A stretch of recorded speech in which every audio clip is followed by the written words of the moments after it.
was up to me, the last time when they shot hundreds of missiles, I would pretend that one missile came from Iran and shoot it down. You know, then all the Arabs would go against Iran and it would be the end of the problems. ይህ ንግግር በአንድ ሚሳኤል ብቻ የአንድን ቅዱስ ስፍራ መውደም ተከትሎ መላውን ዓለም ወደማይቀለበስ የታሪክ እልቂት ሊመራ የሚችል ነው። እንዲህ አይነት እሳቢዎች መኖራቸው እጅግ አሳሳቢ ያደርገዋል። በእኔ ውሳኔ ቢሆን ኑሮ አንዱን ሚሳኤል ከኢራን እንደመጣ አስመስዬ አላቅሳን መታው ነበር። ከዛም ጥፋቱ በኢራን ላይ ማሳበብ፣ ይህ ደግሞ ጠላቶቻችን እርስ በርሳቸው እንዲጫረሱ ያደርጋል የሚለው የረቢ ዩሱፍ ሚዝራቺ ያስደንጋጭ ንግግር ዛሬ በኢራን እስራኤል ጦርነት ውስጥ እንደ ተራ የአንድ አማኝ ምኞት ወይም ሐሳብ ተደርጎ የሚታይ አይደለም። ይልቁንም የማይታየው ግንባር ተብሎ የሚጠራው የአላቅሳን መስጊድ እንደ ስልታዊ ቀስቃሽ ወይም ትሪገር በመጠቀም የዓለምን የኃይል ሚዛን ለመቀየር ለተነደፈው አደገኛ ወታደራዊ ሴራ እንደ መነሻ ተደርጎ ተወስዷል። በዛሬው ልዩ ጥንቅራችንም ታዲያ ይህ በኢየሩሳሌም ሰማይ ስር እየተሸረበ ያለውን የቴክኖሎጂና የጂኦፖለቲካ ቁማር በጥልቀት የምንፈትሽ ይሆናል። ዝግጅታችን በአሁኑ ሰዓት ያለውን እጅግ አደገኛ የግጭት ምዕራፍ በዝርዝር ይመለከታል። በቅድሚያ የአላቅሳ መስጊድ ላይ የሚፈጸም ጥቃት የሱኒና የሺዓ ሙስሊሞችን እርስ በርስ በማጋጨት የኢራንን የመቋቋም ግንባር ወይም አክሲስ ኦፍ ሬዚስታንስ እንዴት ለማክሰም እንደሚቻል እየተደረገ ያለውን ጥረት እናያለን። ይህ ስልታዊ ጥቃት በኢየሩሳሌም ድንበር ብቻ ሳይታጠር ከሩሲያ እስከ አውሮፓ እንዲሁም ከአፍሪካ ቀንድ እስከ ባህረ ሰላጤው ሀገራት ድረስ የሚፈጥረውን ዓለም አቀፋዊ የስልጣኔና የሃይማኖት ጦርነት ስጋት እንተነትናለን። ከዚህ ባሻገር የቴህራን የኢየሩሳሌም ዶክትሪን ከሃይማኖታዊ መፈክርነት ወደ ተግባራዊ ወታደራዊ ስትራቴጂ እንዴት እንደተቀየረና የሩሲያና የቻይና የቴክኖሎጂ መልህቆችም ለኢራን የፈጠሩላትን ዋስትና እንፈትሻለን። በዚህ አዲስ የአልጎሪዝም ጦርነት አልጎሪዝሚክ ዋርፌር እዚህ ውስጥ ያለውን ሰው ሰራሽ አስተውሎት ወይም ኤአይና የዲጂታል ማጭበርበር ቴክኖሎጂዎች እውነታውን እንዴት እየቀበሩት እንደሆነ እንዲሁም የጆርዳን የሞግዚትነት አጣብቂኝና የባህረ ሰላጤው ሀገራት የከዳተኝነት ስሜት በቀጠናው ሰላም ላይ የደቀኑትን አደጋ እንመለከታለን። በተለይም የኢራን ተለዋዋጭ ሚና በአፍሪካ ቀንድ በተለይም በኤርትራና በኢትዮጵያ በኩል ያለውን ስልታዊ አንድምታና የክላስተር ቦምቦች አጠቃቀም በዓለም አቀፍ ሕግ ዙሪያ የፈጠረውን የሞራል ቀውስም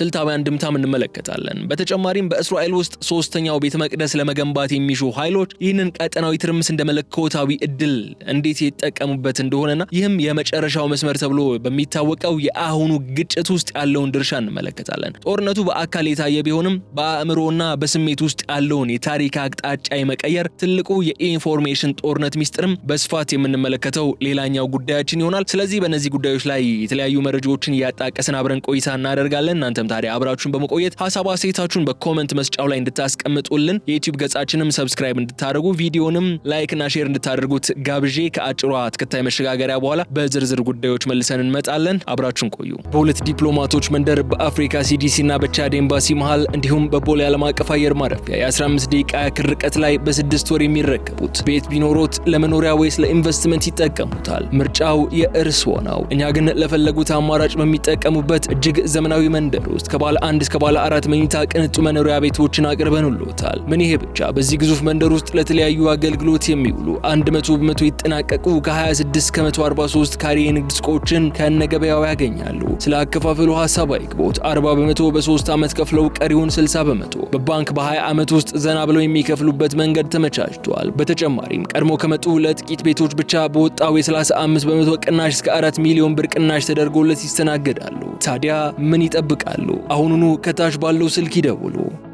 ዛሬ የምንገኘው የኢራንና የእስራኤል አሜሪካ ግጭት እጅግ አደገኛ ምዕራፍ ላይ የደረሰበት ሰዓት ነው። በአሁኑ ሰዓት በአላቅሳ መስጊድ ቅጥር ግቢ ውስጥ የሚፈጠር ማንኛውም ወታደራዊ ክስተት ከሃይማኖታዊ ግጭት ባለፈ የዓለምን የኃይል ሚዛን የሚቀይር ስልታዊ ትሪገር ወይም ቀስቃሽ ሆኖ ያገለግላል። በዚህ ጦርነት ውስጥ እንደ ረቢ ዩሱፍ ሚዝራቺ ያሉ ድምጾች የሚሰነዝሩት የውሸት ጥቃት ወይም ፎልስ ፍላግ ስትራቴጂ መስጊዱን የማውደም እቅድ ብቻ ሳይሆን ኢራን በሙስሊሙ ዓለም ውስጥ ያላትን ተሰሚነት ለማክሰም የተነደፈ ቀጥተኛ ወታደራዊ ሴራ ተደርጎ ይወሰዳል። ጥፋቱን በቴህራን ላይ በማሳበብ የሱኒና የሺዓ ሙስሊሞችን እርስ በርስ ለማጋጨት የሚደረገው ጥረት ጦርነቱን ከሀገር በቀል ግጭት ወደ ዓለም አቀፍ ሃይማኖታዊና የስልጣኔ እልቂት ለመቀየር ጥረት እየተደረገ ስለመሆኑም መረጃዎች ያሳያሉ። ይህ ስትራቴጂ በጂኦፖለቲካው ዓለም ውስጥ የማይታየው ግንባር ተብሎ የሚታወቅ ሲሆን ዋና ዓላማውም ኢራን የኢየሩሳሌምን ጥበቃ እንደ ዋና ዓላማ አድርጋ የምታካሄደውን የመቋቋም ግንባር ወይም አክሲስ ኦፍ ሬዚስታንስ ፕሮፓጋንዳን ማዳከም ነው። አላቅሳ ላይ የሚፈጸም ጥቃት በኢራን ሚሳኤል የተደረገው የሚተፈጸመ ጥቃት አድርጎ ከተሳለ ቴህራን በክልሉ ያሏት አጋሮች ከሊባኖስ እስከ የመን ከኢራቅ እስከ ሶሪያ ያሉ ኃይሎች በከፍተኛ የፖለቲካ ውዥንብር ውስጥ ነው የሚጥላቸው። እንዲህ አይነቱ ክስተት ከተከሰተም አሜሪካና እስራኤል ለዓመታት ሲገነቡት የነበረውን ያ የጸረ ኢራን ጥምረት ከወትሮ በተለየ ጥንካሬ ይደርሳል። የኢራን ስልታዊ ጥፋት መስመርም በራሷ ላይ እንዲዞር ያደርጋል። ከዚህ በተጨማሪ የአልአቅሳ ጉዳይ በኢየሩሳሌም ድንበር ብቻ የታጠረ አይደለም። በሩሲያ ውስጥ የሚገኘው 20% የሚጠጋው ሙስሊም ማህበረሰብ፣ በአውሮፓ የሚኖሩ በሚሊዮን የሚቆጠሩ ስደተኛና በአፍሪካ ቀንድ የሚገኙ የኢራን ታማኝ ኃይሎች ለዚህ ድርጊት የሚሰጡት ምላሽ ዓለም አቀፋዊ ቀውስን ያስከትላል። በኤርትራና በቀይ ባህር አካባቢ ያሉ የኢራን የባህር ኃይል እንቅስቃሴዎች ከኢየሩሳሌም ሁኔታ ጋር በቀጥታ የተቆራኙ ናቸው። በአልአቅሳ ላይ የሚፈጸም ማንኛውም ጥቃት በባበል መንደብ በኩል የሚደረገውን የዓለም የንግድ መስመር ወዲያውኑ የመዝጋትና በምስራቅ አፍሪካ የሚገኙ የአሜሪካ የጦር ሰፈሮችን ለከፍተኛ አደጋ የመጋለጥ እድላቸውን እጥፍ ያደርገዋል። ይህም ግጭቱ ወደ መጨረሻው ምዕራፍ እየተቃረበ ባለበት በዚህ ወቅት የአልአቅሳ ሁኔታ የጦርነቱን አሸናፊና ተሸናፊ የሚለይ ወሳኝ ነጥብ ይሆናል። ጉዳዩ ከጸሎትና ከሃይማኖታዊ ነጻነት ባለፈ የኢንፎርሜሽን ጦርነት ወይም ኢንፎርሜሽን ዋርፌርና የታሪክ አቅጣጫን የመቀየር ትልቅ ቁማር ሆኗል። በኢራን እስራኤል ጦርነት ውስጥ የቴህራን የኢየሩሳሌም ዶክትሪን ከሃይማኖታዊ መፈክርነት ባለፈ ወደ ተግባራዊ ወታደራዊ ስትራቴጂ ተቀይሯል። የኢራን እስላማዊ አብዮታዊ ዘብ ወይም IRGC የአልቅዱስ ኃይል ወይም ኢየሩሳሌምን ነፃ ማውጣት እንደ መንፈሳዊ ግዴታ ብቻ ሳይሆን እስራኤልን በእሳት ቀለበት ወይም ሪንግ ኦፍ ፋየር የመክበብ ስትራቴጂ ማዕከል አድርጎታል። ይሁን እንጂ አሁን የተሰነዘሩት የአሜሪካና የእስራኤል የጋራ ጥቃቶች ወይም ኦፕሬሽን ኢፒክ ፊውሪ እና ሮሪንግ ላዮን የቴህራንን ከፍተኛ አመራሮችና ኒውክሌር መሰረተ ልማቶችን ኢላማ በማድረጋቸው ኢራን ህልውናዋን ለማስጠበቅ ቅድመ ጥቃት መከላከል ወይም ፕሪኤምፕቲቭ ዲፌንስ ፖሊሲ አድርጋ ወደዛ እንድትገባ አስገድዷታል። ይህ ለውጥ በአልአቅሳ ላይ የሚፈጠር ማንኛውም አደጋ ኢራን ለከፍተኛ የአጸፋ እርምጃ እንደ ህጋዊ ምክንያትነት እንድትጠቀምበት በር ይከፍታል። ኢራን በዚህ ከፍተኛ የውጥረት ወቅት ለብቻዋ እንዳልቆመች የሚያሳዩት የሩሲያና የቻይና ስልታዊ ድጋፎች የጂኦፖለቲካውን ሚዛን በእጅጉ ቀይረውታል። እንደ አውሮፓውያኑ አቆጣጠር በ2025 የተፈረመው የሩሲያ ኢራን ስልታዊ ስምምነትና የቻይና የ25 ዓመት የትብብር ፕሮግራምም ቴህራን የምዕራባውያንን ወታደራዊ የበላይነት ለመቋቋም የሚያስችላትን የቴክኖሎጂ መልህቆች እንድታገኝ አድርጓታል። ከዚህ ባሻገር የቴህራን ወደ ምስራቅ የመመልከት ወይም ሉክ ቱ ዘ ኢስት ፖሊሲ የኢየሩሳሌምን ቀውስ ከዓለም አቀፍ የንግድ መስመሮች ጋር አቆራኝቶታል። ኢራን በሆርሙዝና በባበል መንደብ ስትሬቶች ላይ የምታደርገው ወታደራዊ እንቅስቃሴ የአልአቅሳን ክብር ከዓለም የኃይል አቅርቦት ደህንነት ጋር በማያያዝ ምዕራባውያን ላይ ጫና ለመፍጠር የታለመ ነው። የሩሲያና የቻይና ፍላጎትም ቢሆን ኢራንን እንደ ስልታዊ አጋር በማቆየት የአሜሪካን በመካከለኛው ምስራቅ ያለውን ተጽዕኖ መገደብ ነው። በአልአቅሳ ላይ የሚቀሰቀስ ማንኛውም ግጭት የሩሲያና የቻይናን የቴክኖሎጂ ድጋፍ በመጠቀም የኢራን የሬዚስታንስ ኦፍ አክሲስ ግንባር መላውን ቀጠና ወደማይቀለበስ ጦርነት እንዲገባ የማድረግ አቅም አለው። የቴህራን የኢየሩሳሌም ዶክትሪን አሁን ላይ የህልውና ትግል አካል ሆኗል። ኢራን የአልአቅሳን ደህንነት እንደ ጋሻ በመጠቀም የሩሲያን የጦር መሳሪያና የቻይናን የሳተላይት መረጃ በማቀናጀት ለምዕራባውያን ታይቶ የማይታወቅ ስጋትን ይደቅናል። በዚህ የአሁኑ ዙር ኢራን እስራኤል አሜሪካ ግጭት ጦርነቱ የሚካሄደው በምድርና በሰማይ ብቻ አይደለም፣ በሰው ልጅ አእምሮና በአልጎሪዝም ስሌቶች ውስጥም ነው ጦርነቱ እየተካሄደ ያለው። የአልአቅሳን መስጊድ ኢላማ ያደረገው ሴራም አሁን ወደ ተግባራዊ የቴክኖሎጂ ቁማር ተቀይሯል። በዚህ አዲስ የአልጎሪዝም ጦርነት ውስጥም ታዲያ ሰው ሰራሽ አስተውሎት ወይም AI በተለይም እንደ ክላውድ ያሉ የላቁ ሞዴሎች ለወታደራዊ እቅድ፣ ለኢላማ መረጣና ለስልታዊ ሁኔታዎች ትንበያ በስፋት ጥቅም ላይ ይዋሉ ነው። ይህ የቴክኖሎጂ ሽግግር የጦርነቱን ፍጥነት ከሰው ልጅ አስተሳሰብ በላይ ያፈጠነው ነው። በሰከንዶች ውስጥ የሚወሰዱ ወታደራዊ እርምጃዎች ለስህተት ወይም ላልታሰበ ትርምስ ያላቸው ተጋላጭነት በከፍተኛ ሁኔታ ጨምሮታል። በአሁኑ ሰዓት እየተስተዋለ ያለው ትልቁ አደጋ የዲጂታል ማጭበርበር ቴክኖሎጂ ነው ወይም ሲንቴቲክ ሚዲያ ነው። የጦርነትን እውነታም እየቀየረው ይገኛል። የሳተላይት ምስሎችን ማጭበርበር፣ የቪዲዮ ምስሎችን በኤአይ መቀየር ወይም ዲፕ ፌክ ማድረግ፣ ያልሆነ እንደሆነ አድርጎ ማቅረብና የሐሰት የአደጋ ጊዜ መልእክቶችን ስፑፊድ አለርቶችን በሚሊዮን ለሚቆጠሩ ዜጎች መላክ የተለመዱ ስልቶች ሆኖ መጥቷል። ለምሳሌ እንደ አንድ በኤአይ የተፈጠረና የአልአቅሳን መስጊድ በኢራን ሚሳኤል ሲመታ የሚያሳይ ምስል እውነታው ሳይጣራ በደቂቃዎች ውስጥ በሚሊዮኖች ዘንድ በመሰራጨት ዓለም አቀፍ ቁጣና ሁከትን የመቀስቀስ አቅም አለው። ይህ የእውነት መጥፋት ወይም ዴዝ ኦፍ ትሩዝ ተብሎ የሚጠራ ክስተት ሲሆን ተዋጊ ወገኖች የራሳቸውን ትረካ ወይም ናሬቲቭ ለመጫን የሚያደርጉት የከረረ የትግል ውጤትም ነው። በተጨማሪም በኤሌክትሮኒክስ ጦርነት ወይም ኤሌክትሮኒክ ወርፌር ውስጥ የሚደረጉ ማጭበርበሮች እጅግ ረቂቅ ሆነዋል። ባንስና ባልኪን የተባሉ አዳዲስ የራዳርና የሲግናል ዲጂታል ማጭበርበሪያ ዘዴዎች የሌለ ሚሳኤል እንዳለ በማስመሰል የአየር መከላከያ ዘዴዎች በከንቱ እንዲተኩሱና ራሳቸውን ለአደጋ እንዲያጋልጡ ያደርጋል። በአሁኑ ጦርነት እስራኤልና አሜሪካ በቴክኖሎጂ ላይ ያላቸውን የበላይነት በመጠቀም የኢራንን የትዕዛዝ ማዕከላት በሐሰት መረጃዎች እያጥለቀለቁ ነው። ኢራን በበኩሏም በሺዎች የሚቆጠሩ ዝቅተኛ ዋጋ ያላቸውን ድሮኖች ወይም ሻሂድ ታይፕ ድሮኖችን በመጠቀም የጠላትን የአየር መከላከያ በማዝገም ላይ ትገኛለች። ይህ የቴክኖሎጂ ሽኩቻም የአልአቅሳን ደህንነት እጅግ አሳሳቢ ደረጃ ላይ ያደርሱታል። ምክንያቱም በቴክኖሎጂ ስህተት ወይም በታቀደ ሴራ የሚፈጠር ጥቃት በሰከንዶች ውስጥ ወደ አጠቃላይ የኒውክሌር ጦርነት የማደግ እድል ስላለው ነው። በአጠቃላይ ግን በጦርነት ውስጥ ቴክኖሎጂ ለጥፋትም ለማዳንም እኩል ጥቅም ላይ እየዋለ ነው። እውነታው በዲጂታል ጭጋግ ተሸፍኗል። ማንም ለማን እንደሚዋጋና ምን እውነት እንደሆነ ለመለየትም አዳጋች ጊዜ ላይ ደርሰናል።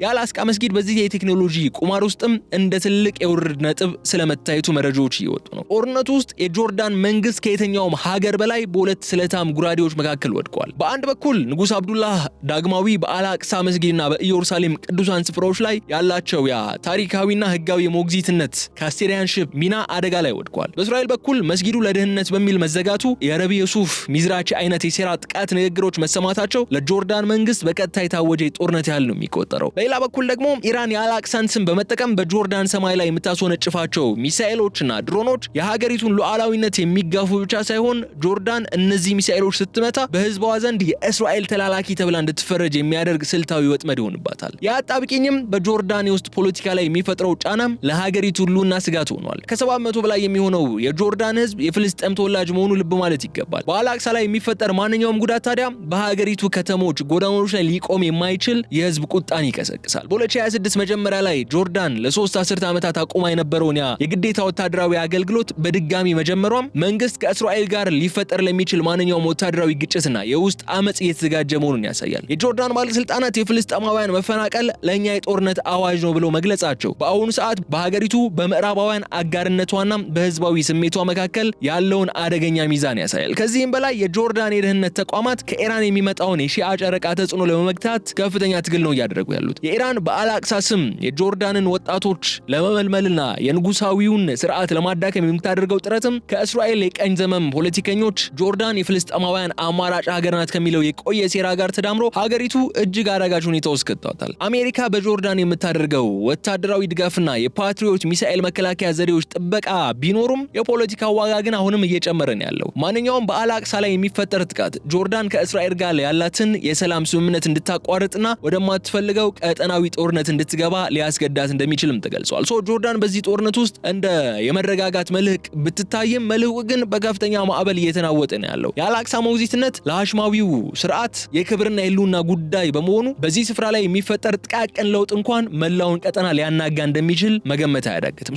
ጦርነቱ አሁን ከኢየሩሳሌም ድንበር አልፎ የባህረ ሰላጤውን ሀገራት የኢኮኖሚ ማዕከል ክፉኛ መጥቷል። በተለይ የተባበሩት አረብ ኤምሬትስ በታሪኳ አይታው በማታውቀው ሁኔታ በመቶዎች የሚቆጠሩ የኢራኑ ድሮኖችና ሚሳኤሎች ኢላማ ሆናለች። ይህ ጥቃት የአብርሃም ስምምነት ወይም አብርሃም አኮርድስ ከተፈረመ በኋላ የተገነባውን ክልላዊ ሰላም ክፉኛ ያናጋ ነው። እንደ ኻሊፋ አልሀብቱር ያሉ ታዋቂ ኤምሬትስ ቢሊዮነሮችም ማነው ክልላችንን ወደማንፈልገው ጦርነት ውስጥ እንድታስገቡ የፈቀደላችሁ የሚል ቁጣ የተቀላቀለበት መልእክት ለአሜሪካና ለእስራኤል አመራሮች እየሰነዘሩ ነው ያሉ። በባህረ ሰላጤው ልሂቃን ዘንድ ያለውን ከፍተኛ የከዳተኝነት ስሜት ነው የሚያሳየው። ይሄ ኢራን በአልአቅሳ ላይ የሚፈጠር ማንኛውም ለውጥ ለጥቃቷ ምክንያት አድርጋ ለማቅረብ ዝግጁ ነች። እነዚህ ሀገራት ደግሞ በእስራኤል አጋርነታቸው በሙስሊምነታቸው መካከል እንዲጨነቁ የሚያደርግ የመንታ መንገድ ሆኗል። በሳውዲ አረቢያ በኩል ያለው ስሌት ደግሞ ይበልጥ ውስብስብ ነው። አልጋ ወራሽ መሐመድ ቢን ሰልማን ቪዥን 2030 የተባለውን ግዙፍ የኢኮኖሚ ለውጥ ለማሳካት ቀጠናዊ መረጋጋትን ቢፈልጉም የኢራን የሚሳኤል ጥቃት ግን የሳውዲን የነዳጅ ማጣሪያዎች፣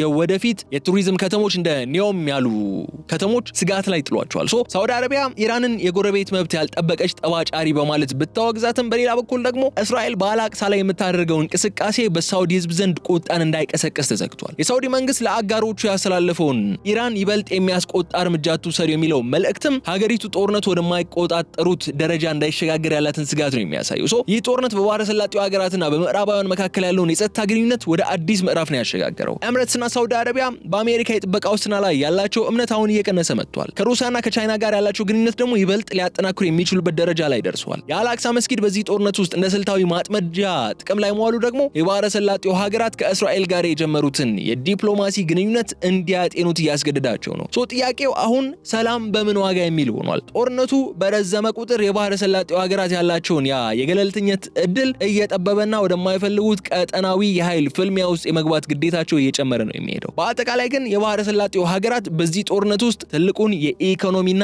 የደህንነት ዋጋ እየከፈሉ ያሉ ናቸው። የአላቅሳ ጉዳይ ለዲፕሎማሲ ግንኙነታቸው ደግሞ ሌላ ትልቅ ፈተና ይዞ መጥቷል። በዚህ ጦርነት ውስጥ የአላቅሳ መስጊድ ሁኔታ በሩሲያና በአውሮፓ ዋና ከተሞች ውስጥ የሚገኙ በሚሊዮኖች የሚቆጠሩ ሰዎች ስሜት በመቀስቀስም የውስጥ ደህንነት ስጋት ሆኗል። በተለይ በሩሲያ ፌዴሬሽን ውስጥ ያለው ከ20% በላይ የሚሆነው የሙስሊም ማህበረሰብ በአላቅሳ ላይ የሚፈጸም ማንኛውም ጥቃት እንደ ቀጥተኛ የሃይማኖት ጦርነት የመመልከት እድሉ በጣም ሰፊ ነው። ፕሬዚዳንት ፑቲን ይህንን ስሜት በመጠቀም የኢራንን አጋርነት በማጠናከርና በምዕራባውያን ላይ ያለውን ጫና በመጨመር ሩሲያን በመካከለኛው ምስራቅ የእስልምና ሴቶች ጠባቂ አድርገው ለመሳል ሙከራዎች እንዲጀምሩ አድርጓል። ይህ ስልታዊ አካሄድ በሩሲያ ውስጥ ሊፈጠር የሚችለውን የእርስ በርስ ግጭት ለመቀነስና የሙስሊም ክፍለ ጦሮች ለምሳሌ የቼቼን ኃይሎችን በዩክሬን በመካከለኛው ምስራቅ ግንባሮች በታማኝነት ለማሰለፍ ጥረት ሊያደርጉ አስሏቸዋል ማለት ነው። በአንጻሩ አውሮፓ በታሪኳ አይታው በማታቀው የማህበራዊ መከፋፈል አደጋ ውስጥ ነው የምትገኘው። በአላቅሳ ላይ የሚፈጠር ማንኛውም ጉዳት ወይም የሴራ ጥቃት በፓሪስ፣ ለንደን፣ በርሊን እና ብራስለስ ጎዳናዎች ላይ መጠነ ሰፊ አመጽና ግጭቶችን የመቀስቀስ አቅም አለው።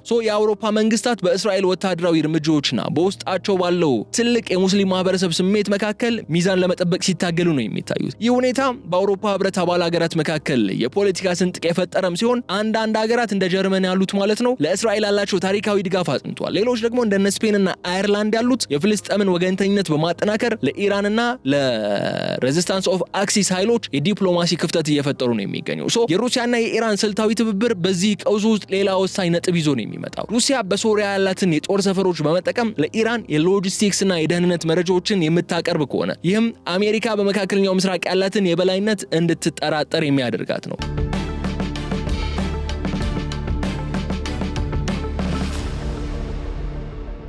የአላቅሳ መውደም ወይም መጎዳት በሩሲያ የሚመራውን የምስራቅ ጥምረት ይበልጥ ያጠናክረዋል። አውሮፓም ከእስላማዊው ዓለም ጋር ወደማይቀለበስ ጠብ ውስጥ እንዲገቡ ሊያደርጋት ይችላል። ይህ ደግሞ በዩክሬን ጦርነት የደከመችው አውሮፓ አዲስና በቤት ውስጥ የሚካሄድ የሃይማኖትና የርዕዮተ ዓለም ጦርነት እንዲከፈትባት የማድረግ ስልታዊ ግብን ይዞ ይመጣል። የኢየሩሳሌም ቀውስ በሞስኮና በፓሪስ መካከል ያለውን የፖለቲካና የማህበራዊ ደህንነት ድንበር አጥፍቶታል። የአላቅሳ ጉዳይ በጂኦፖለቲካው ሰሌዳ ላይ የሩሲያ ትልቅ መጫወቻ፣ የአውሮፓ ደግሞ ትልቅ ስጋት ሆኖ ብቅ ብሏል። የካቲት 28 ቀን 2026 አሜሪካና እስራኤል በኢራን ላይ የሰነዘሩት ኢፒክ ፊውሪ እና ሮሪንግ ላይን የተባሉ መጠነ ሰፊ ጥቃቶችም የመካከለኛው ምስራቅን ፖለቲካ ብቻ ሳይሆን የአፍሪካ ቀንድን ስልታዊ ሁኔታም ጭምር ነው የቀየሩት። አያቶላ አልኻሜኒ የተገደሉበትን ጥቃት ተከትሎ ቴህራን የምትሰነዝረው አጸፋዊ እርምጃ ከፋርስ ባህረ ሰላጤ ባለፈም በባብ መንደብ ስትሬት ላይ ያተኮረ ነው። በዚህ ረገድ ኤርትራ ለኢራን የማጥቂያ ድልድይ ወይም ፎርዋርድ ቤዝ የመሆን እድሏ እጅግ አሳሳቢ ነው። ኢራን በአሰብና በምጽዋ ወደቦች ያላትን የቀድሞ የሎጂስቲክስ ግንኙነት በማድረስ የድሮን ክፍሎችና የሚሳኤል ቴክኖሎጂዎችን ወደ አፍሪካ ዳርቻዎች እያጓጓዘች ትገኛለች የሚሉ መረጃዎች መውጣት ከጀመሩ ሰንበትበት ብለዋል። ምንም እንኳን በይፋ እነዚህን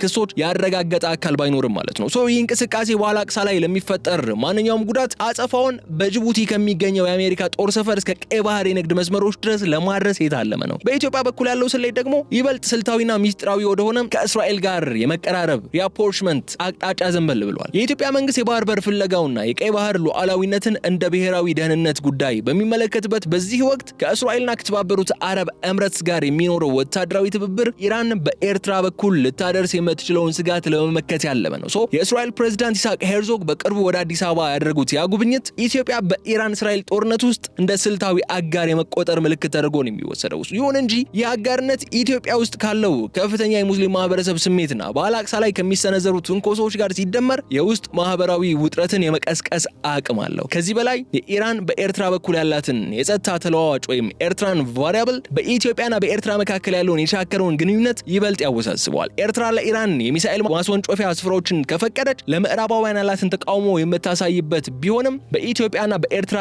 ድንበር ላይ የሚታየው ወታደራዊ ዝግጅት ግን የኢየሩሳሌም ጦርነትን ወደ ቀይ ባህር ጦርነት እንዳይቀየር ስጋት አጭሯል። የኢራን ተኪ ኃይሎች በየመን ካለው የሀውቲ እንቅስቃሴ ጋር በመቀናጀት በባበል መንደብ የሚያደርጉት እንቅስቃሴ ለኢትዮጵያ ለኢትዮጵያ ኢኮኖሚ የሞትና የሽረት ጉዳይ ስለሆነ ይህም ለኢትዮጵያ ቀጥተኛ አደጋን ይጥላል። በዚህ ጦርነት ዓለም አቀፍ ህግና የጦር ሜዳ ሁኔታዎች ከፉኛ እየተጋጩ ነው ያሉት። በአላቅሳ ዙሪያ የሚነገሩ የሴራ ጥቃት ትረካዎች ደግሞ ደም አፋሳሽ ወደሆነ ወታደራዊ እርምጃ ሲሸጋገሩ በተለይም የክላስተር ሚኒሽኖችን አጠቃቀም የጦርነቱን መልክ ነው የቀየረው። በ2026 መጀመሪያ ላይ በሊባኖስና በሱሪያ ድንበሮች ላይ የተካሄዱት ወታደራዊ እንቅስቃሴዎች እነዚህ በሰፊው የታገዱ መሳሪያዎች በሁለቱም ወገኖች ጥቅም ላይ መዋላቸው አረጋግጧል። እስራኤል የኢራን ድጋፍ ያላቸውን የሂዝቦላ ሚሳኤል ማስወንጨፊያዎችን ለማጥፋት ክላስተር ቦምቦችን ስትጠቀም፣ ኢራን በበኩሏ ከካሚካዝ ድሮኖች ላይ ትንንሽ ተቀጣጣይ ቦምቦችን በመጫን ከፍተኛ ሰብአዊ ጥፋት እያደረሰች ነው ያለችው። ጉዳዩን ስናጠቃልለው በኢራን እስራኤል ጦርነት መሃል በእስራኤል ፖለቲካ ውስጥ ለዘመናት በዳርቻ ላይ የነበሩ የቤተ መቅደስ ተራራ ታማኞች ወይም ቴምፕል ማውንት ፌዝፉል ንቅናቄዎች አሁን ወደ መንግስት የውሳኔ ሰጪነት ማዕከል ተቀይረዋል። እነዚህ ቡድኖች በአሁኑ ሰዓት ያለውን ክልላዊ ጦርነት እንደ መደበኛ የጸጥታ ስጋት ሳይሆን ታሪካዊውን ሶስተኛው ቤተ መቅደስ ለመገንባት የሚያስችል መለኮታዊ እድል አድርገው ይመለከቷል። በጦርነቱ ምክንያት የሚፈጠረውን ትርምስና የአላቅሳን መስጊድ በአጋጣሚ ወይ በሴራ ጥቃት ከወደመ ለአይሁድ ሃይማኖታዊ መነሳሳት መንገዱን እንደሚከፍት የሚያምኑት እነዚህ ኃይሎች በእስራኤል የደህንነት ካቢኔ ውስጥ ያላቸው ተጽዕኖ ከምንም ጊዜ በላይ አሁን ከፍተኛ ቦታ ላይ ይገኛል። ይህ ንቅናቄ ከምኞት ባለፈ ተግባራዊ ዝግጅቶች እያደረገ መሆኑ ጂኦፖለቲካዊ ውጥረቱን አባብሶታል። በተለይ ያ ሬድ ሃይፈር ተብሎ የሚታወቀውና ለቤተ መቅደስ መስዋዕትነት የሚያስፈልገውን ሃይማኖታዊ ስነ ስርዓት መቃረቡ በሙስሊሙ ዓለም ዘንድ ከፍተኛ ጥርጣሬና ቁጣን ፈጥሯል።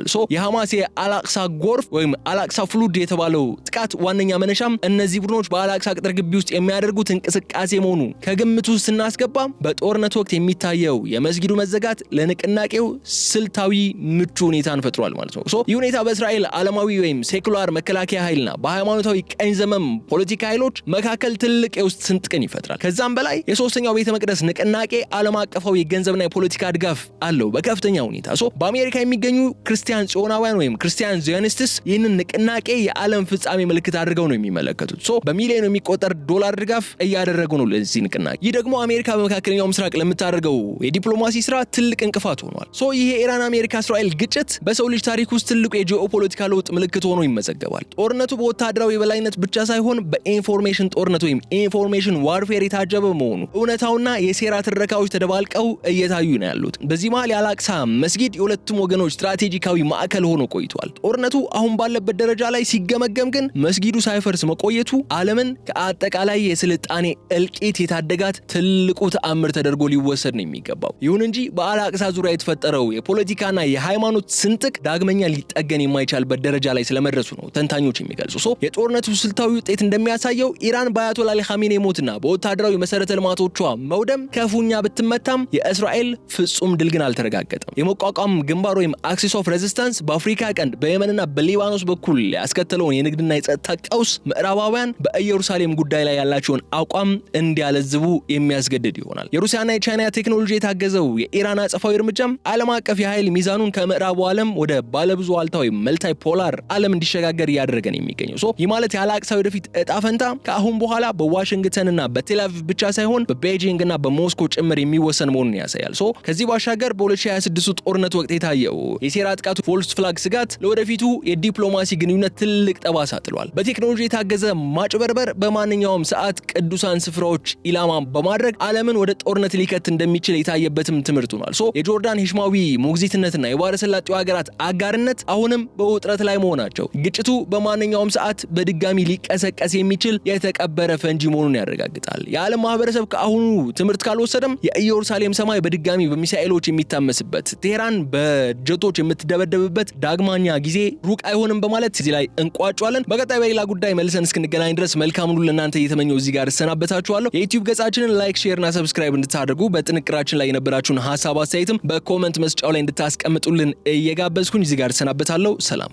በሁለት ዲፕሎማቶች መንደር በአፍሪካ CDC እና በቻድ ኤምባሲ መሃል እንዲሁም በቦሌ ዓለም አቀፍ አየር ማረፊያ የ15 ደቂቃ ያክል ርቀት ላይ በ6 ወር የሚረከቡት ቤት ቢኖሮት ለመኖሪያ ወይስ ለኢንቨስትመንት ይጠቀሙታል? ምርጫው የእርስዎ ነው። እኛ ግን ለፈለጉት አማራጭ በሚጠቀሙበት እጅግ ዘመናዊ መንደር ውስጥ ከባለ 1 እስከ ባለ 4 መኝታ ቅንጡ መኖሪያ ቤቶችን አቅርበንልዎታል። ምን ይሄ ብቻ! በዚህ ግዙፍ መንደር ውስጥ ለተለያዩ አገልግሎት የሚውሉ 100% ይጠናቀቁ ከ26 ከ143 ካሬ የንግድ ሱቆችን ከነገበያው ያገኛሉ። ስለ አከፋፈሉ ሐሳብ አይግቦት። 40 በመቶ በ3 ዓመት ከፍለው ቀሪውን 60 በመቶ በባንክ በ20 ዓመት ውስጥ ዘና ብለው የሚከፍሉበት መንገድ ተመቻችቷል። በተጨማሪም ቀድሞ ከመጡ ለጥቂት ቤቶች ብቻ በወጣው የ35 በመቶ ቅናሽ እስከ 4 ሚሊዮን ብር ቅናሽ ተደርጎለት ይስተናገዳሉ። ታዲያ ምን ይጠብቃሉ? አሁኑኑ ከታች ባለው ስልክ ይደውሉ።